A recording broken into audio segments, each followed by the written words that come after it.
Living alone, being alone, can be scary for many people these days. Oftenly, our society portrays a successful life, a happier life, a good life as a life where it is surrounded by people, surrounded by things. But there's a reason why almost all the spiritual practices, almost all the spiritual pathways praise and promote this living alone life in the place of a solitude practice, a solitude life. And that is why almost all the religious leaders had to solitude themselves from these hassles and bustles of this society and go to these quiet places and find the liberation and find what they were looking for.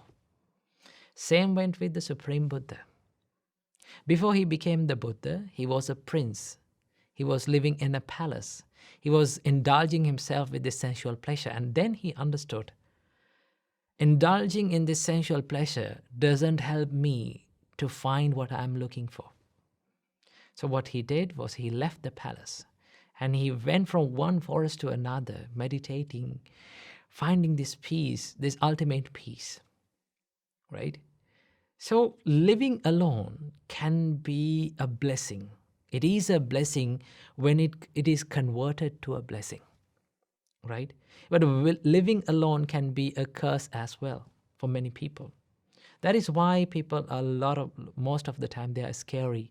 They're afraid of living alone, right? Most of the time people come to me and say, I'm lonely, I'm living alone, I'm living by myself, but I feel so much lonely, so much negative thoughts coming into my mind. What should I do?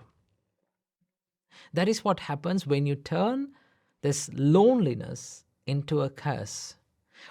Trust me, it all depends on how you think and how you use this time. I will tell you a story.